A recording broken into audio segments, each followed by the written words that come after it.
कमी नहीं है। तो ये मिलने के जाता है पत्नी के पास और ये पत्नी बोलती कि तुम उधर ही रहो।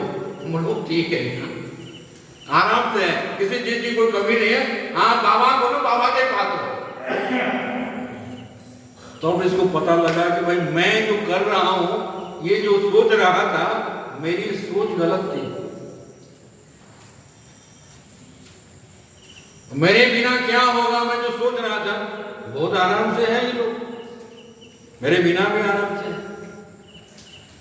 तो बीच में जो ये अहंकार अंकुर पैदा होता है, बढ़ता है, फैलता है, और वही व्यक्ति को भगवान से दूर करता है। करने वाले परमात्मा है, लेकिन बीच में ये मैंने किया। संसार में आप जरूर आए हैं, लेकिन आपके माध्यम से परमात्मा ही कर रहे हैं। और अर्जुन को भी भगवान ने यार मारे, अभी कर्ण सामने है। अर्जुन सोचे कैसे मारूं, उसका तो जवाब तो धसा हुआ है, अभी मारना पड़ा। भीष्म पितामह सामने है, अर्जुन को भगवान ने कहा ये टाइम है, अभी मारो उसको। हाथ थर थर कांप रहा है अर्जुन का कि भाई ये कैसे मैं अपने पितामह, यही समय मारो अभी। तो पीछे से कराने वाले तो भगवान थे, अर्जुन को केवल माध्यम बनाए थे। तो इसलिए हनुमान जी फिर लघु रूप लेकर के सीता माता के पास जाते हैं, और उस समय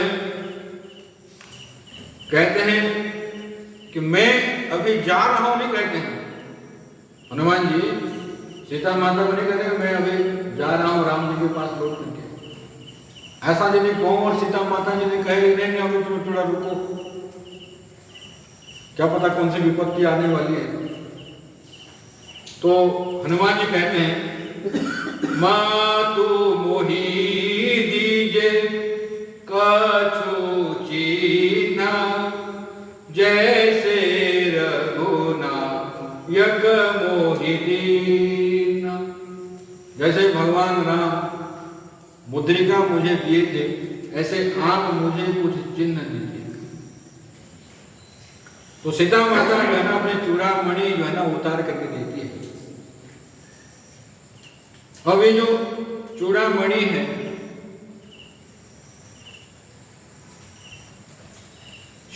सीता का अभिप्राय होता है भक्ति। भक्ति जब आपको कुछ देगी तो क्या देगी? भक्ति भगवान को देती है। इसलिए सुंदरकांड के पहले श्लोक में रघुवरम भूपाल चूड़ामणि कौन है? स्वयं भगवान राम ही चूड़ामणि है। तो इसलिए हनुमान जी को चूड़ामणि देने का अभिप्राय भगवान को ही, भक्ति भगवान को देती है। आपके ऊपर जब भक्ति प्रसन्न हो जाएगी तो भगवत प्राप्ति होती है। हम लोग जितने भी भक्ति कर रहे हैं, चाहे पूजा करते हैं, जप तप आदि करते हैं, योग करते हैं, ध्यान करते हैं, भजन करते हैं, आदि आदि जो भी है भक्ति के ये सब अंग हैं। श्रवणम कीर्तनम विष्णु स्मरणम पाद सेवनम अर्चनम वंदनम दास्यम सख्यम आत्मनिवेदनम, ये सब भक्ति के एक अंग हैं। जो भी कर रहे हैं, उसके बाद जब भक्ति आपको प्राप्त हो जाएगी, भक्ति आपको जब मिल जाएगी, तो भक्ति आपको क्या देगी? कहते हैं भगवान को ही देगी।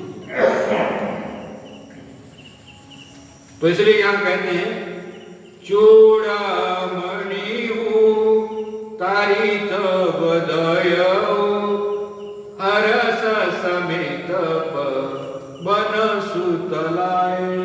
चूड़ामणि लेकर के हनुमान जी आते हैं, तो उस समय सीता माता कहती है कि आप भगवान को मेरा प्रणाम कहना, और जो मेरी स्थिति है इस स्थिति के बारे में आप बताओ कि एक बार इंद्र का पुत्र आकर के मेरे पैर में थोड़ा सा चोंच क्या लगा दिया, भगवान तुरंत एक सिंह फेंके थे, वो बाण फेंके थे, बाण का रूप ले लिया और उनको शिक्षा दी, और इतना बड़ा दुष्ट रावण मुझे हरण करके लेकर के आ गया है। अभी भगवान कैसे मैंने अनदेखा कर रखे, ये बात जरूर उनको बताइए। और अंतिम में कहती है कि 1 महीना के अंदर यदि नहीं आए तो मैं शरीर को ही त्याग करूंगा। हनुमान जी कहते हैं कि आप थोड़ा सा संभल जाओ,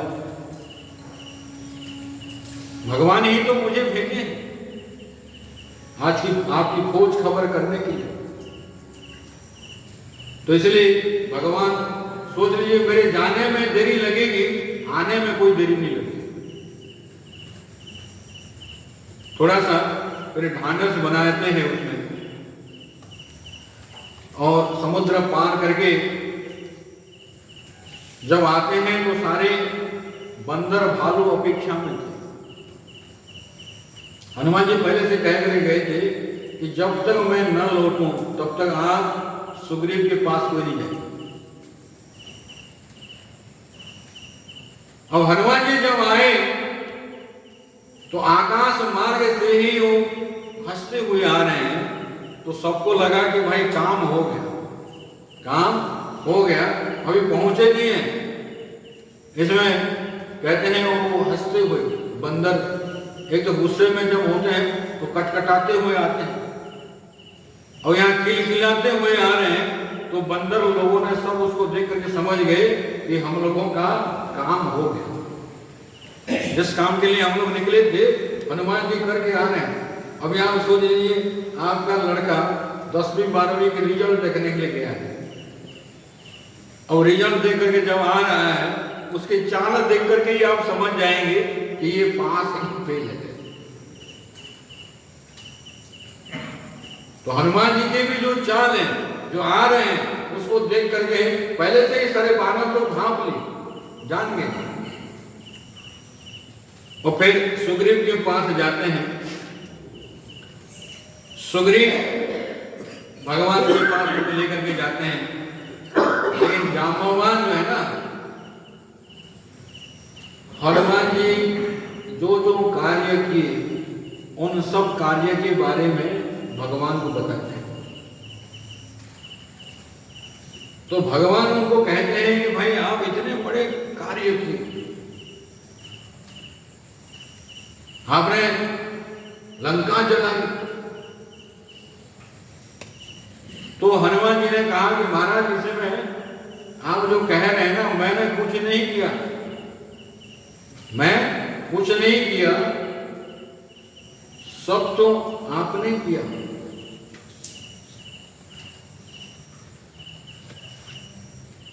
और ऐसे यदि कहा जाए तो ये कार्य 5 लोगों ने किया।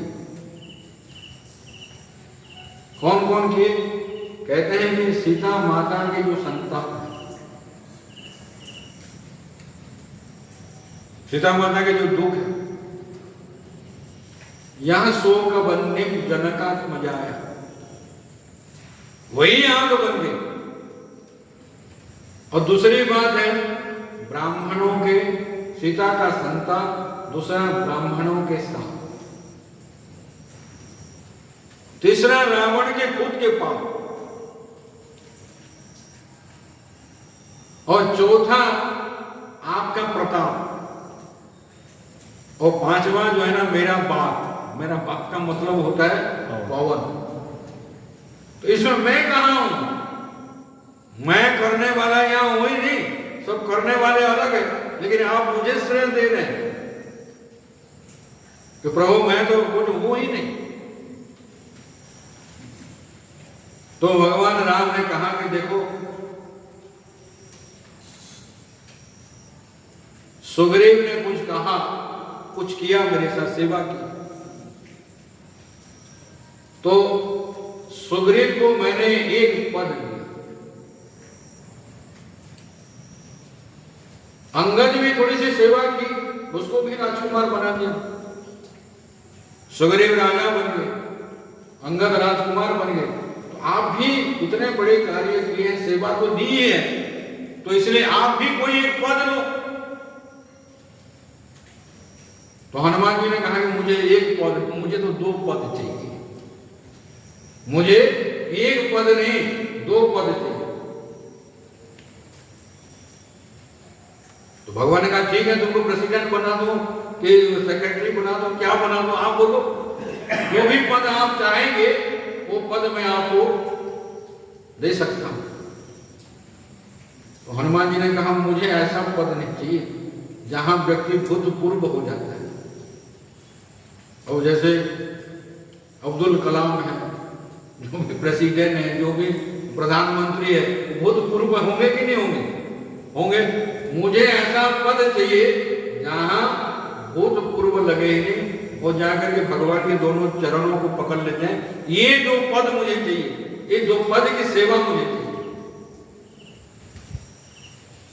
बाह्य पद नहीं चाहिए मेरे को। तो भगवान बहुत प्रसन्न हो जाते हैं, बहुत खुश हो जाते हैं। और चूड़ामणि दिखाते हैं भगवान को। भगवान उसको देख करके बहुत गदगद हो जाते हैं और उसमें कहते हैं कि भाई मेरे बिना सीता जीवित कैसे है? जो पतिव्रता नारी होती है, पति के बिना वो जीवित नहीं होना चाहिए, जीवित कैसे है? तो हनुमान जी उसमें कहते हैं कि प्रभु नाम पहारो दिवस निशि, ध्यान तुम्हार कपाट, लोचन निज पद जंत्रित, जाहि प्राण के ही बाट। प्राण जाएगा कैसे? क्योंकि सीता माता जो आपके नाम ले रही है, दिन रात 24 घंटा आपके नाम ले रही है, आपके सुमिरन कर रही है। नाम पहारो दिवस निशि, ये जो नाम है ये पहरेदार है। जाने के लिए रास्ता छोड़ना तो चाहिए, और पहरेदार खड़े हैं, तो नाम है। ध्यान तुम्हारे कपाट, और आपके जो ध्यान कर रही है, केवल नाम ही नहीं रही है, ध्यान के साथ नाम ले रही है। जैसे हम लोग नाम तो जरूर लेते हैं, लेकिन ध्यान किसी और चलता है, मन में कुछ और ही चल रहा है। लेकिन ये नाम के साथ साथ आपके ध्यान कर रही है। और जो ध्यान है, ध्यान ही वहां कपाट बना हुआ है। कपाट खुलेगा तभी तो व्यक्ति बाहर जा सकता है। तो ध्यान वहां कपाट है। लोचन निज पद जंत्रित, और जो दोनों नेत्र है आपके चरणों में लगी हुई है। जाहि प्राण के ही बाट, तो प्राण कैसे जाएगा? अब ये सब तो बंद करके रखे, जाने के लिए जगह भी तो चाहिए, जाने के लिए अवसर भी तो चाहिए। तो राम जी खुश हो जाते हैं। अब हनुमान जी माने बहुत बड़े ज्ञानी व्यक्ति है, किस जगह पे क्या करना है उनको पता है। विभीषण भी बहुत ज्ञानी है। विभीषण घर में सब जगह राम राम राम राम लिखे थे। एक बार रावण गुस्सा होकर के विभीषण के पास आता है, कहता है कि मेरे शत्रु का नाम लिखा है यहाँ, कोई नाम लेता है तो मैं उसको मार देता हूं। और तो घर के चारों तरफ जो राम राम राम राम राम राम लिखा है, तो विभीषण हाथ जोड़ देते हैं, कहते हैं भैया आप मेरे ऊपर गुस्सा मत करिए, मैं आप लोगों से बहुत प्रेम करता हूं। रा का मतलब होता है रावण, और मौ का मतलब मंदोदरी। मैं तो आप दोनों को प्रेम करता हूं, इसलिए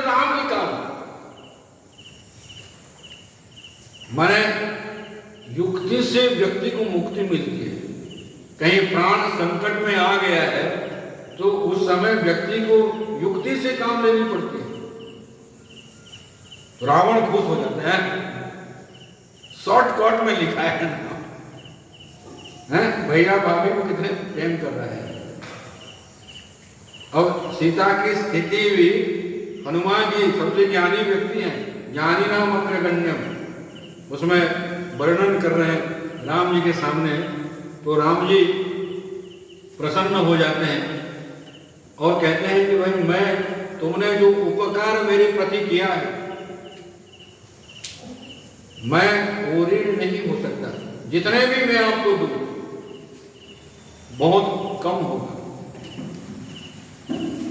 सुनो सुत तो ही उरी न में नाही, देखो करी विचार मन माए। बहुत विचार करने के बाद में जो कुछ भी मैं दूं फिर भी मैं ऋणी ही रहूंगा। इसलिए जब राम राज्य के स्थापन भी हो जाता है उत्तरकांड में, भगवान सबको विदा करते हैं लेकिन हनुमान को साथ में। तो इसी प्रकार हनुमान जी भगवान कहते हैं कि तुमने लंका जलाई, नादि सिंधु हाट को पुर जारा, निशिचर गण बनी विपिन उजारा। हनुमान जी कहते हैं कि भाई मैंने समुद्र को लंघन किया, हाट को पुर जारा, लंकापुरी उसको जलाया, निशिचर गण बधी, जो भी राक्षस थे उनका वध किया, विपिन उजारा, और जो अशोक वाटिका है उसको उजाड़ दिया। तो भगवान ने कहा कि आप बेक्रम क्यों बोल रहे हैं? जो यहाँ बेक्रम है, हनुमान जी जो बोल रहे हैं नादि सिंधु, ठीक है, समुद्र पार की।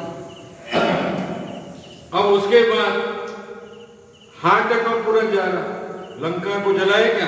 नहीं, पहले अशोक वाटिका पूरा। अब यहाँ अशोक वाटिका अंतिम में आ रहा है। पहले समुद्र लंघे, फिर उसके बाद फल खाने के लिए गए, बगीचा उगाड़े, फिर असुरों को मारे, फिर अंतिम में लंका को जलाए।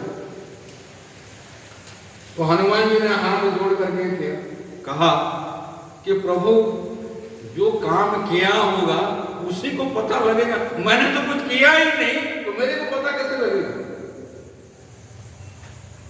अब हनुमान जी बताना चाहते हैं करने कराने वाले आप ही हैं, मैं किया ही नहीं तो मुझे बताने में भी आगे पीछे हो ही जाएगा, करने वाले आप हैं।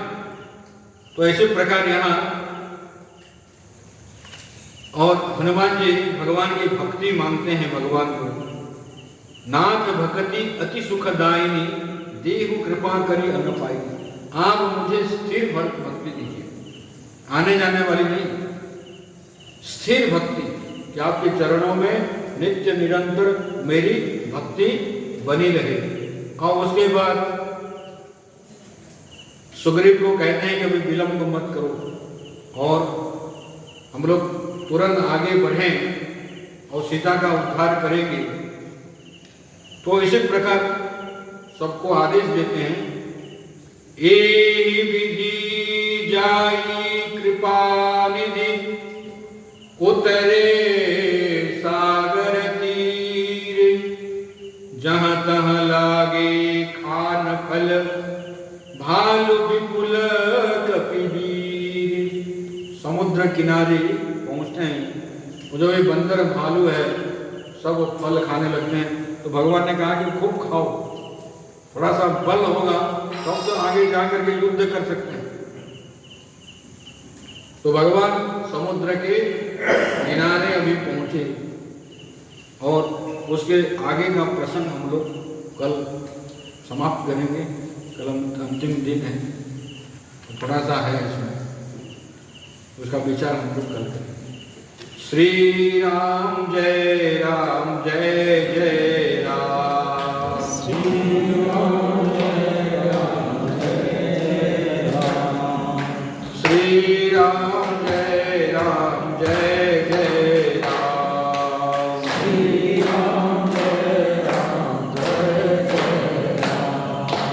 हे